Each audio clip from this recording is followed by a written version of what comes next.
In 1923, the University of Alabama offered Wade their head coaching position. What they got was an iron disciplinarian who immediately transformed the culture of Alabama football. Wade's players called him the Bear.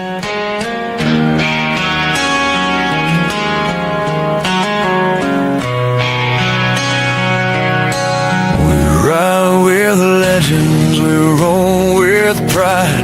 From Wade to Saban, the Crimson Tide. 18 rings, the record's clear. Dynasty built year after year. We teach the past, we preach the now. We break it down, show you how. From Bryant's grit to Bama's roar, we stomp the field and on the score. Around the herd, we speak the truth. Where glory lives and legends prove. Basketball's rise, so it leads the way. Final four dreams in full display. Gymnastics flips with flawless grace. Champions born in every space. We honor hustle, we praise the grind. Every sport, every tight mind. From hardwood heat to balance beam. We rep the red, we rep the team. Around the herd, we speak the truth. Where glory lives and legends prove. Around the herd, we speak the truth. Where glory lives and legends prove. We don't just talk, we educate. Breaking down plays, we elevate Heisman runs and draft day fame.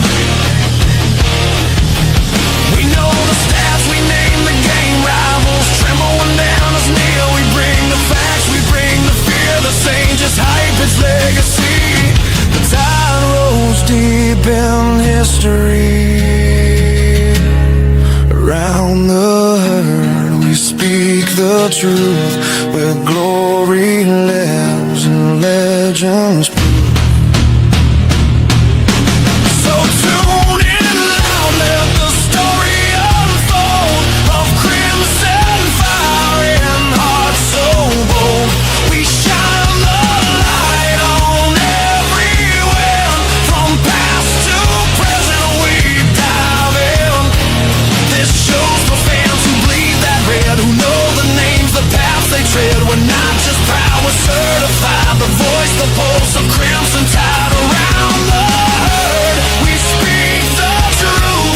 Where glory lies and legends prove. Around the herd, we speak the truth. Where glory lies and legends prove.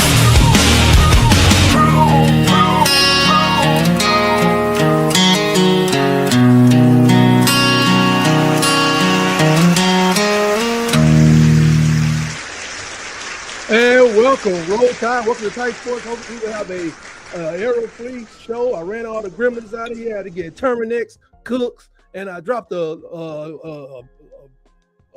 fog bomb up in here because we had gremlins all over the station on Tuesday. I don't know what was going on. But anyway, thank you for joining me here on Tight Sports, the Alabama Football Megacast, and Roll Tide to everyone, whether you like it or not.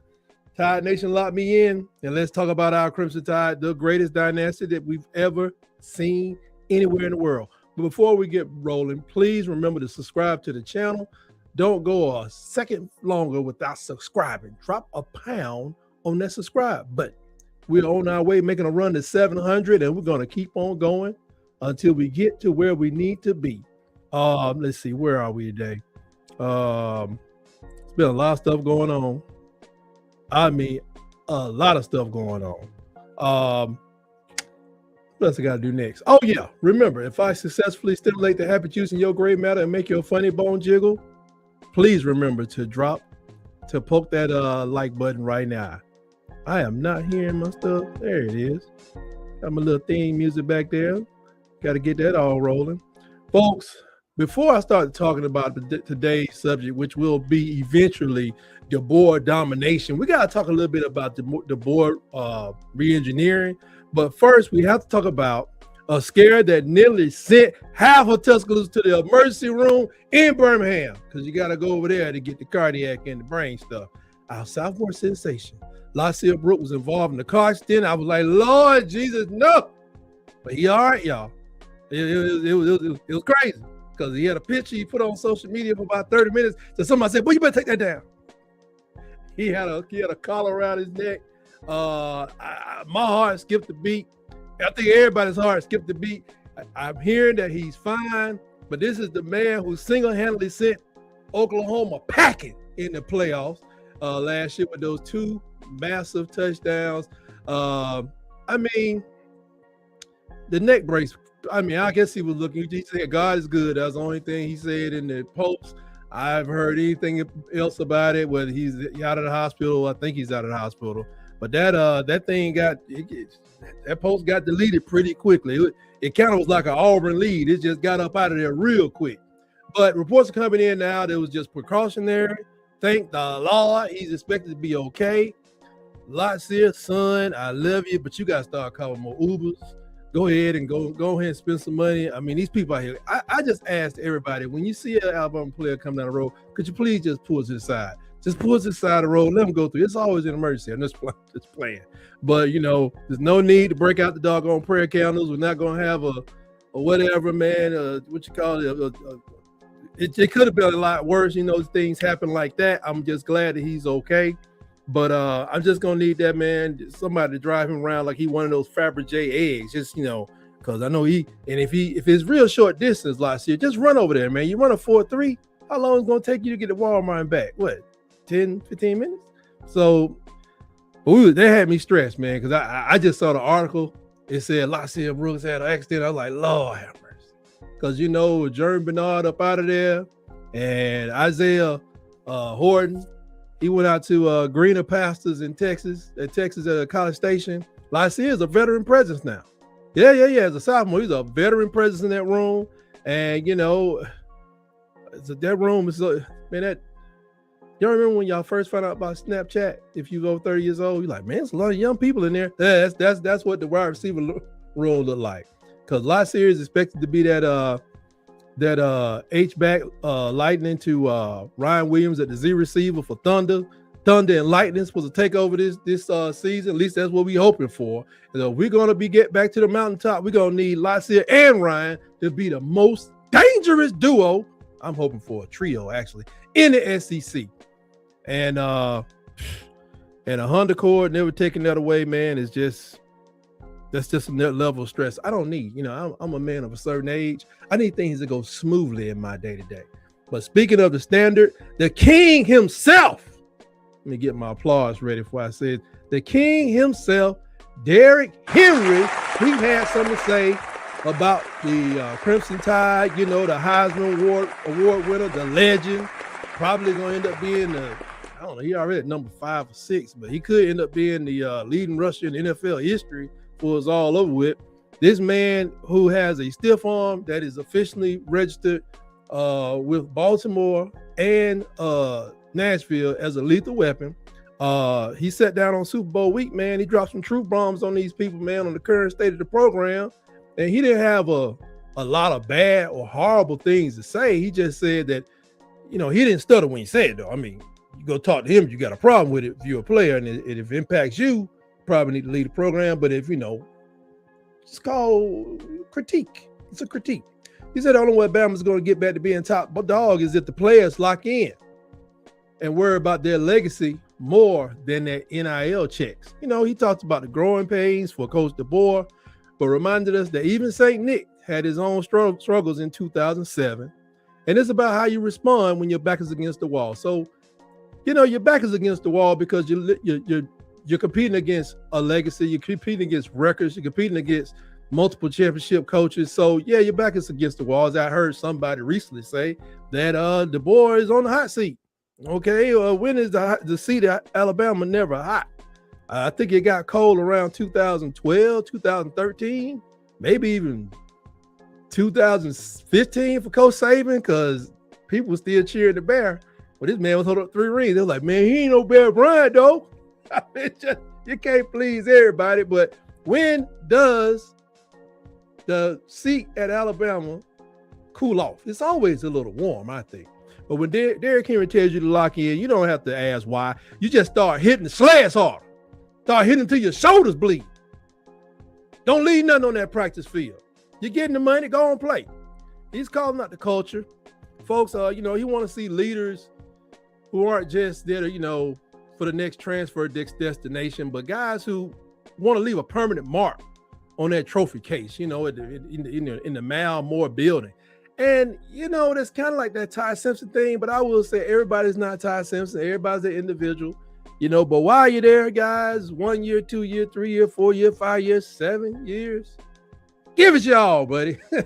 And look, Coach DeBoer is listening because he's out here trying to solidify a staff and a roster for a 2026 run. I don't know what you done heard, but, he brought in Richard Owens as tight end, as I talked about last week. And let's hope he brings some real grit with him from his NFL days and beyond, everywhere else he's been. And we added some pop in the receiver room, a young receiver room. We took in JUCO Tyler Henderson, the all-JUCO All-American, who put up some video game numbers. I don't know how many games they had, but I hope he had 12 because the man got 1,200 yards and 12 touchdowns. That's an average I want him to keep while he's at the University of Alabama. So between Henderson, Noah Rogers from NC State, and a freak of nature in Sadarian Morgan, I can't wait to release the film on this dude. Can't wait. We got the ingredients for a high-octane offense, but it ain't going nowhere. Like the ingredients. I've been to the store. My wife told me to go down to Walmart. I went to Publix.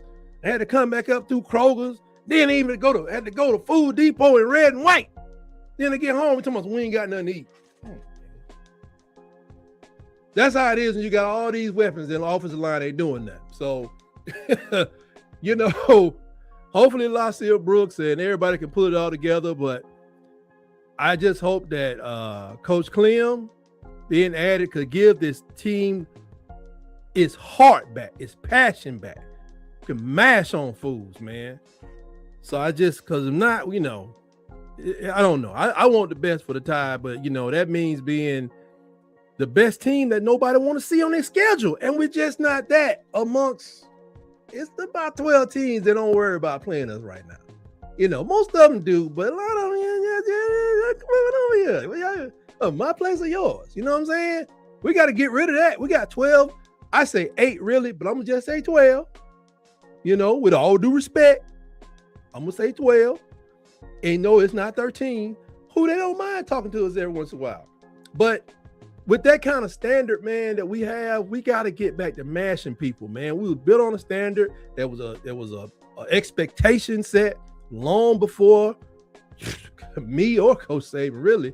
So, Caleb DeBoer, I don't know if y'all watching. I got a lot of negatives I hear about him, but it's really trending up. He's bringing in a whole new offense. He's rebuilding the very soul of the line of scrimmage. We have to look back at the 2025 season, understand why this radical shift was necessary. I don't want to spend too much time on this, but the offense was a shell of itself, man. Shell of itself. Ty dropped back about 530 times.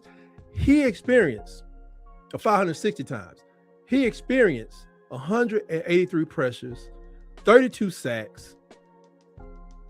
Okay, now I don't know if they include, it's kind of like a tackle for loss and a sack. I don't know if those are included together, but if you added 183 plus 33, and that means like 40% of the time, man, when we tried to pass the ball, this man was on his backside or running for his life or throwing a pitiful pass, averaging only 104 yards a rush across those 14 games. You can't win the SEC like that. You couldn't even win the old SEC West like that. We had just a statistical surrender. We was waving the white flag before we even got off the bus. But Coach DeBoer, to his credit, he realized that to win a title, you can't just rely on out-scheming people. And I used to say it every week. It seemed like we trying to trick them instead of busting them in the mouth. Like we're gonna fool them. We're gonna run Jeremy Bernard this way. See, and when Jeremy come across, Ty gonna get the ball like he's gonna do like this. Then he gonna get the ball to Jeremy. That's how we're gonna get some rushing yards. No, it didn't work. Didn't work enough. Need just tiring out my receiver. My receiver need to be doing big flag routes going out. No, that didn't work. So that's why the new staff is so critical. Let's talk about Brian Ellis. You know, he's been promoted to our quarterback coach. He was with us at the tight end coach. Ellis is widely considered one of the most innovative offensive minds in the college landscape today. He cut his teeth with West Kentucky and USC, where he did work briefly with NFL champion, NFL talent, or I guess say Super Bowl winning champion Sam Darnold. He was there for 1 year with Sam Darnold. I give it to him. He was offensive assistant there. Ellis brings that pro style mental processing speed that would be a life changer for a quarterback like that. So he can get in whoever, Austin Mack, Keelan Russells, possibly third string dude coming in because he got a cannon on his shoulder. But it's not taught. I can't think of his name right now. But his focus just isn't on us, just a big arm. It's about the eyes, the feet, the internal clock. It's about ensuring that all the tasks are taken care of. Try to make sure we don't see 183 pressures ever again. I would say I would take 150, but that's still ridiculous. Want to teach our quarterbacks how to identify their blitz and all that stuff so we don't get blown up from the backside just in case somebody whiffs. I'm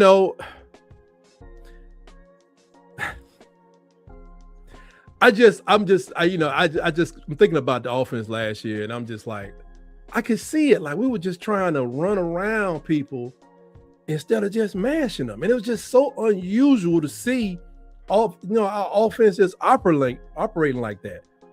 But Coach Clem is here. Coach Clem is here, and he is here to install a mean streak that's been missing from this front five lately. We want defensive coordinators to wake up in a cold sweat thinking about playing our interior linemen. Like, oh my God, I just hope they throw some toss sweeps today. It'd be good if they do a jet sweep or toss sweep. That'll be real nice.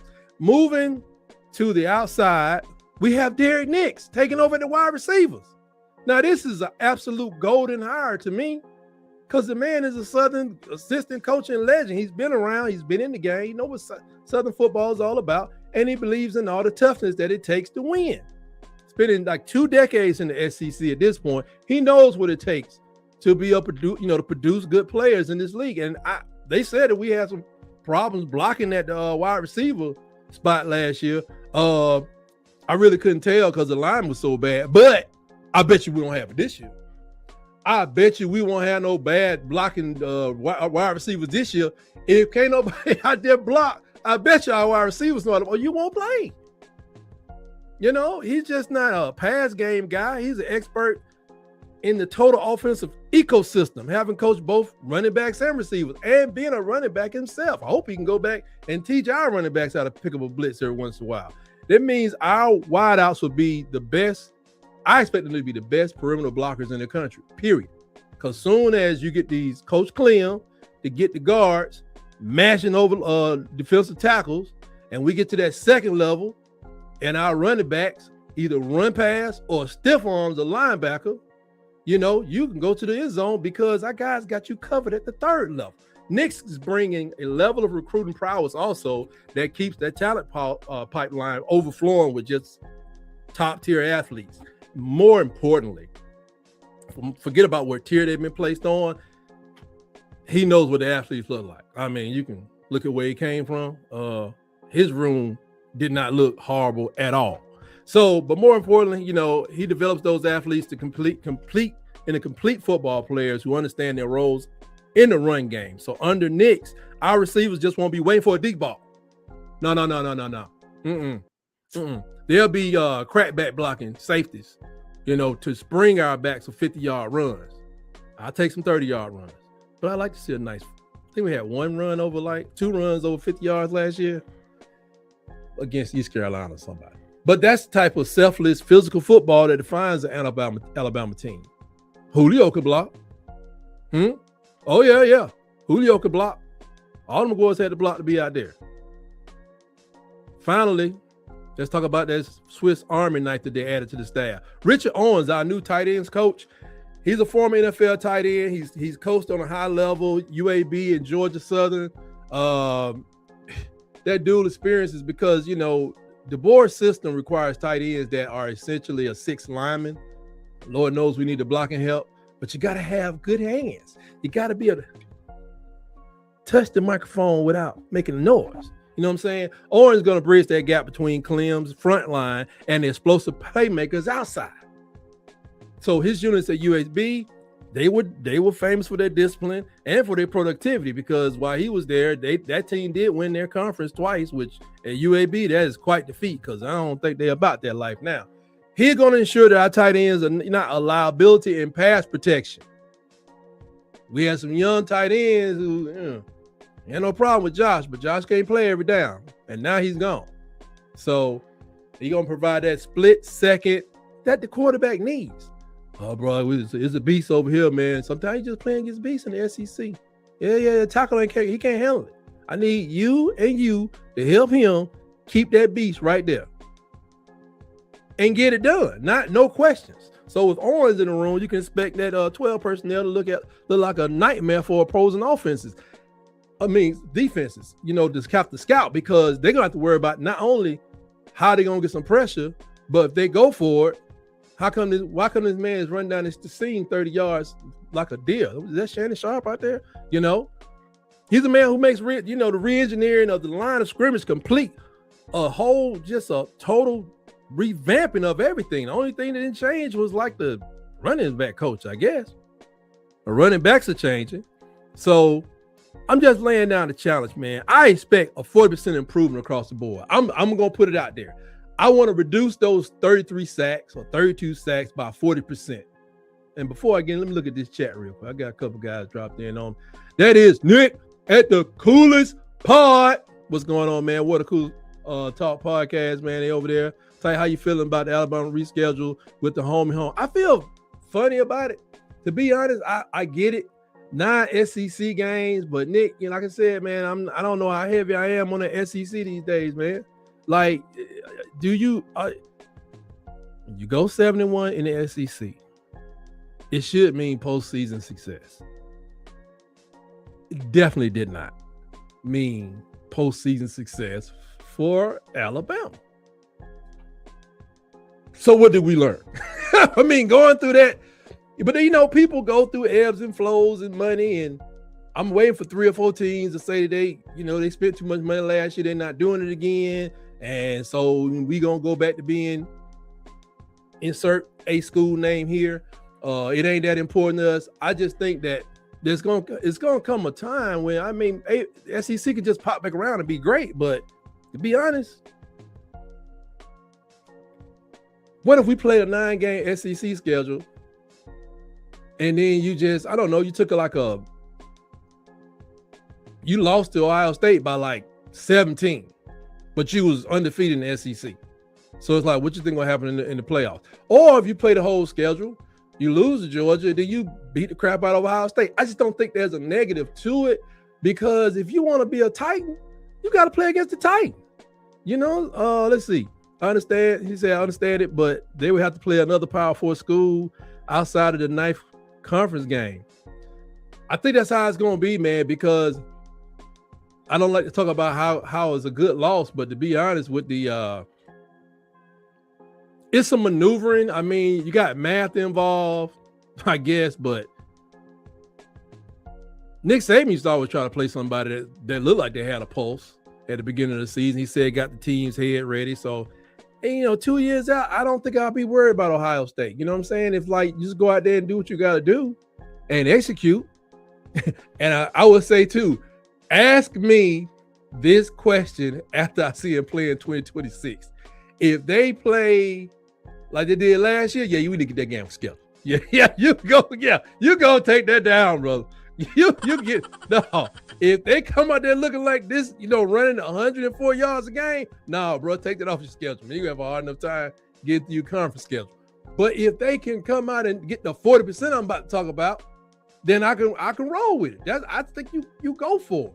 Oh, I forgot to put this up. Y'all can always send me straight cash, homie. Anyway, that's just how I feel about it. I think you. And here's another thing. This is the last point I'll say on this before I go to my 40%. If other teams in the conference start canceling their games, do you have a choice? Okay, let's say if other teams, we're in there, we about to play Ohio State, and I don't know, I'm just calling team LSU or them snitches up there in Tennessee, they kicking USC off their schedule, or LSU's getting Notre Dame off their schedule, and then we looking like boo-boo la foo. Because like I said, there's always a chance you win, and then you think on the win side, okay, you beat Ohio State by 10 points, and it's a real where do you put that game? It got to be at the beginning of the season. So you beat them. I guess you're at number one the way it looks like right now. You're at number one team in the country. Then you got to play the rest of your schedule, but you mess around and lose to somebody in the conference. I don't know, man. I'm trying to see. Oh my God. Auburn has to play Notre Dame in a home 27-20. Like I said, man, I think we are officially in a blinking contest. Why would y'all keep that game if we get rid of Ohio State? Why would we keep our game if y'all get rid of Notre Dame? I'm saying, if everybody start doing it, it ain't never no shame. And I mean, people laughed that Florida State got rid of somebody one year, but it's like we are officially in a I would say south of the border standoff. We're in a blinking contest. And then all you need is who we have in common on a scale. I guess we say Georgia maybe or Texas. If every team around Alabama just dropped it, we look like idiots. Man, you better put we'll say East Carolina, but I don't want no more of that. Mr. Beast talking about, I don't know if it was true. Mr. Beast talking about putting $100 million in East Carolina. I want to see it. I just don't want to play it. Now, because $100 million, I don't know if that was serious or not. I'm going to look that up, see if it's a real story, and I want to see if he does it. But I just think that if everybody else gets out of their games, I don't think we keep it to try to show some kind of moxie or something. I ain't trying to, no peeing contest or different type of contest. Like, look who we got to play. Look who we got to play. I mean, no. I mean, nine in the SEC is going to be something. I don't even know what that. I'm just glad it's not. If it was coming up 2026, if you could get out of it, I would say, well, the thing is, you have to pay money to get out of it too, because I ain't paying nobody no money. We ain't got no money to give nobody. But back to my 40%, I'm expecting the Tide offense to have 40% improvement. And people say, oh, that's ridiculous. That's a ridiculous number. No, because we ain't doing that last year. Nothing compared to what should be done was done last year. So when I talk about reducing sacks by 40%, that's getting it down to a manageable 20 sacks. 20 sacks. That's still a lot to some people. Coach Clem, it was in the Pac-12. They had like 5 or 7 sacks in one year out there in the Pac-12. Is the Pac-12 3 times harder than the SEC? Where if he come down here, he's going to give up 15 or 21? I'll take it though, compared to 33. So that's a 13 sack difference that could translate in about 70 to 90 yards of different field position in the game. Countless momentum killers, removed from the game. Imagine an offense for the Crimson Tide that stays on schedule 40% more than it did in the past. If we boast that 104 yards by 40%, this is not even the top of the conference, but I think it's not the top of the nation. 145 yards a game. And I preferably want that for the running back. Like I said, quarterbacks, and most of all of us, sometimes you just have to run for your life. Whether you play football or not, you just got to run sometimes. But if I wanted running backs can get to the point where they're at 145 a game, or just get I just take an overall number, 145 yards rushing. I don't care who do it. I do want most of it to come from my running backs because that's But that's the magic number that forces defenses to commit an extra man to the box, leaving them vulnerable to the young engaged. I forgot. Congratulations to Ryan Williams. He done locked one down. That man, 19 years old. Man, y'all better pray for that boy. Anyway, wish him the best of luck with all that. But maybe they give him more focus. More focus. Focus. Anyway, it leaves them vulnerable to that deep pass, or even more passes past 10 yards, they had turned Ty into Charlie, check down Charlie. But this improvement isn't just about stats. You know, it's about the will of the team, the ability to dominate in the fourth quarter. These are the numbers that will return, I think, the Crimson Tide to the college football playoff and possibly the college Final Four. Now, I ain't say title, I said Final Four. The most important about this offensive overhaul is what it will do for an already great defense. Defense is pretty good. Defense can get better. I think it gets better with more rest and getting these defensive linemen ready to go. But when the offense can run the ball and stay on the field, our defenders get one thing they need the most. That's rest. And they get to strategize with their coach. A rested Alabama defense is terrifying. I'm just telling you, they don't want to see this man, Yanzi Pierre, just like coming off the bench. He ain't got the oxygen. He's not even sweating no more. He just kind of like warmed up. You don't want to see that. It's a terrifying prospect for any quarterback in the nation. By eliminating these 3 and outs, we allow our pass rushers to stay fresh, especially at the end of the game when we need to get big stops. So this synergy is what I think will propel Alabama's defenses to a consensus top overall team. We was number 2. We were tops in some areas, really bad. I'm talking about an overall top 10 unit. You know what I'm saying? We won't be asking our defenses to win games, 14-13 and 10-7. We'll be asking them to, shut the door while the offense holds this 2-score lead. You know what I'm saying? Just shut them down. We up by 17, doctor. Go out there and get the ball back so we can get maybe Austin, maybe Keelan in the game. Give him some tick. I don't know. So when you control the line of scrimmage on offense, you control the clock. You control the clock, you control the game. And that is the Bama standard. And that is what Coach DeBoer is building right now as we lead up to DeBoer domination. I'm telling you. The re-engineering is underway, and, you got a reason to be fired up. You're trending up.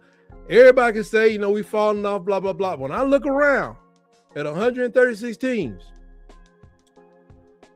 there wasn't a lot of people 10-2 last year. There wasn't a lot of people. It was only 2 people that could have gotten beat to death in the SEC. I got to do that again. It was only, you had to be in the SEC championship to get beat down, and everybody wasn't able to get monkey stomped by Indiana after beating Oklahoma. It's got a first round win. I think this team can turn it around, man, and get 2 more wins in the playoffs. Win the first round, second round, I think they can do it. Like I said, I think it's only 8 teams, and I'm being really generous here, that are ahead of us based on what I'm looking at. I'm going to break those teams down. I'm probably going to expand it to 12. I don't want to hurt nobody's feelings. But there's only a couple about, 8 teams that are truly ahead of us in what they're doing. Their coaches there, they know what they're going to do, But anyway, we have the technicians, we have the recruiters, and we had a vision to reclaim the throne. DeBoer has gone all in on the trenches because he knows that's where championships are forged. A lot of people got out. A lot of people came in. This isn't just for a coaching change. This is a cultural restoration of the most dominant program in history. So we're ready to see the Tide roll over the competition with a physical force that people have not felt in years. And when I say years, I do mean 2020 or 21. So stick with me. I'm going to record every development that I can find on this thing. But before we close out the show, I have to address this, the 2026 engine room, the backbone of Alabama football, them running backs. We've seen the reports. We've looked at the 2026 roster. Let me tell you, if you aren't excited, you might need to go check your pulse because this room is gas, man. It's gas. They need some holes. They need some blocking. This room, we got some people in this room, man. We all saw the 2025 wasn't where, Jim got hurt, blah, blah, blah. And remember, we were at the bottom of the country while struggling to find this identity. And Derrick Henry, he had to chime in, man. Let us know, man. You don't just play, man. You work on building a legacy that honors the giants that came before you. But Coach DeBoer didn't sit on his hand. No. He reached up, he put on his work boot, and he put that boot right up under Chris Kapilovich's butt. After this historic trouble, and he brought in coaches that are going to help that run blocking scheme. So as we shifting from a bridge season in mentality to a run you over reality, it starts with the stable thoroughbreds that we have in the backfield right now. We had to say goodbye to Jam. Dre Washington pitched in a little bit, but he's gone. They gave all they had for the program while they were there. But Jam was a steady hand. Body didn't, hold up like we wanted it to, but man, he was a good guy. I hope he can play on the next level. He's the guy that stayed behind with the Crimson Tide while everybody else bailed for the portal. But now the torch is officially being passed to the next generation of future Bama greats. So we talk about the elephant in the room. Richard Young decided to take his talents to Colorado. Wish him well. Take care of mama. No one. Number 16 rule. I'm going to come with a list of rules on Tight Sports. But if you don't want to be in T-Town fighting for a natty, man, there's a door. You know what I'm saying? Go get that money. Hope Deion take care of you. But we want the only guys that willing to bleed for the Crimson, man. Understanding that the A stands for excellence. Not almost. So enter the era of Daniel Hill. 6'1", 245-pound wrecking ball from Mississippi. And he's a safe bet to be the starter unless something happens. As RB1, he's a physical specimen who Ryan Grubb has been raving about since last spring, calling him a nimble runner for a man's size. And he has pretty good hands to catch the ball. His hands are soft enough to catch a baby. You know what I'm saying? But he got a shoulder hard enough to crack a linebacker's sternum. I saw him pass block. Except you can kind of tell that when they put him in the game, we was going to throw the ball. But some linebackers, they tried him and they lost. Hill is a guy who's embraced that next man up mentality better than anyone. He waited his turn, he polished his pass protection, and now he's ready to show the SEC that Bama still produces downhill bruisers who make defensive coordinators lose sleep on Friday nights. Then you got the 5-star phenom, Xavier Crowell. If Daniel Hill is the hammer, I want to say that Crowell and really AK Deer, they done light them both. And AK Deer ought to have he got to have some of that more of that little man weight that's on it right now. As a matter of fact, yeah, he should be a little bit bigger right now. So I'm Crowell gonna do his thing because that's what he does, his thing. But Crowell's been called out of Jackson, Alabama. He's been called the most talented back to walk through the door since Jahmyr Gibbs. That's saying a lot. I don't care if he's a true freshman and all that stuff. If he can take it, he can take it. He can run it, protect the ball. Let's go. Get the rock. Don't sit him on the bench. Get him the rock. But we thought the same thing about AK Deer. And AK Deer showed some flashes, but not enough. And I don't think anybody had enough blocking to show anything. But the scouts are saying that Crowell changes everything for this offense because he has home run speed that I won't say we've been missing. We just haven't been able to see it out there because AK Deer is not a slow person. And it's all about if the offensive line can give him a crease, just a crease the size of a credit card. If he can get a crease, he'll be gone before the safety can adjust his helmet. Now the stable still running a little deeper because like I said, you got Kevin Riley and you got AK Deer. Two people who would be starters on 90% of the schools in this country. And the other 10%, probably just a bunch of haters because they played at Alabama. But they're here fighting for every inch of turf. AK Deer, redshirt freshman now with the vision to make a Hawk jealous. Kevin Riley is a shifty scat back. Kind of person to make you miss inside of a phone booth. But to round it all off, they brought in Khalifa Keith. Now, I saw some of his play at Appalachian State. I like it. I like it a lot. This man adds some veteran depth because you just can't have a bunch of freshmen and sophomores in that room. So I think he's coming over as a junior. I don't think we have a senior running back at this point right now, unless somebody decides to flip from their school or we sign somebody from somewhere. So the Tide is just not deep. They back to being 3 deep really at every position, which is how we need it. That's how it was built by Saban. That's what we need to be doing now to get DeBoer domination started, to get some of these people quiet out there. But at the end of the day, I don't care about no star ratings or no portal hype. I'm going to do some videos. I'm going to start rolling them out now to May. You can check out what they did in high school, but I don't care about none of this stuff. I want to see backs that finish runs and protect the ball and protect the quarterback like your life depends on it. Don't stick your arm out here like this, get a holding penalty. Sacrifice your body. You're a pawn when it comes to that pass play. Sacrifice, get in front of them. We're tired of potential. We're talking about production. All that stuff is over with. So with this 2026 group, there are officially 0 excuses left for a stagnant run game. I think we're making the right changes here. As you know, this is Alabama. We don't rebuild, we reload. And if these young bucks can lock in on Derrick Henry's words, and we aren't just going back to the top of the SEC in rushing, being not the number 1, but just get back in the top 3 or 4. And we were there before really the Oklahoma game. For some reason, I think we was up there and then just down here at the very end.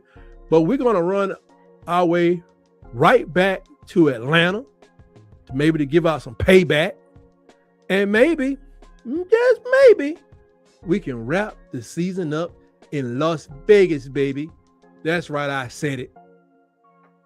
And that's the end of this episode. Thank you for joining me here today. Smack that subscribe button, hit the like button, flick that notification to let the algorithm know what we're doing around here. I want to thank all of you for making Alabama great always, along with these Crimson Tide flamethrowers. Be sharp, what up to you? Kangaroo Black, Bama, the long run with Piano Man, Rags and Fitness, what up to you? What up?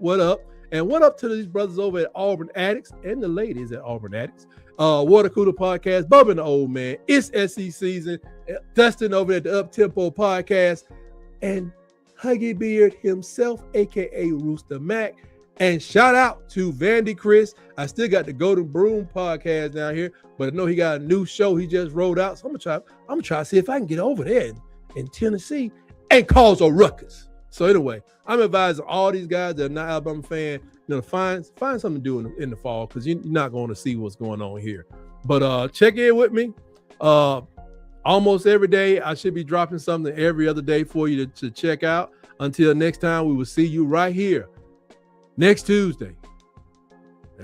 7 p.m. Eastern, 6 p.m. Central, as long as God is Lord willing and the creek don't rise, I'll be right here, folks. And my computer don't get no more gremlins inside of it. But until next time, always remember, roll, tide, roll. Cold nights, bright lights, coming like armor, legacy heavyweight on our shoulder. Memory deep like a tracks in the snow. We don't flinch when the pressure get colder. Veterans talk, young one listen. Every snap got a purpose, no guessing. Calculated steps, we don't rush fate, we dominate space. Yeah, we bend it. Herd mentality, strength in the circle. Protect the middle, that's how we nurture. Built through contact, for the repetition. Every mile paid for with conviction. 100 toes, Savannah strong. We move together, can't go wrong. No pain and no fear when the storm come on. Crimson bloodline, we carry on. 100 toes, Savannah strong. We move together, can't go wrong. No pain and no fear when the storm come on. Crimson bloodline, we carry on. 100 toes, Savannah strong. Heavy footsteps when we roll along. Absolute power when we lock and form. Not here to compete, we here to conquer. Mental vicious, come under fire. Eyes like them when the noise get louder. Opposition foe when it will get tested. We don't blink, we don't get desperate. Strength show quiet, never flashing. Trench show violence, cold and classic. We overwhelmed without the chaos. Dominate ground, yeah, that's status. Championship habits passed hand to hand. From wireless to now, that standard stance. History talk, but the future answer. Every down feel like a slow-moving avalanche. 100 touch, Savannah strong. One heartbeat when the past come on. Built for the war when the nights get long. Crimson Tide, yeah, the true live on. 100 touch, Savannah strong. Ice in the veins, final on. Shortcuts taking your word at done. This ain't a moment, it's a dynasty run. Adjust to the field, adjust to the foe. Tempo switch like the wind and snow. Every scheme been, every plan flex. We evolve while they still try to guess. Close the range when adversity hit, communication tight. Every detail crisp, no fracture line when the pressure spike. We get stronger in the hardest fights. Herd move forward, never retreat. Every block laid like concrete. You feel us coming for you. See that low end rumble of inevitability. Ooh, patience in the grind. Ooh, greatness take time. Through the cold, through the heat. Every step was meant to be. From the tundra to the throne.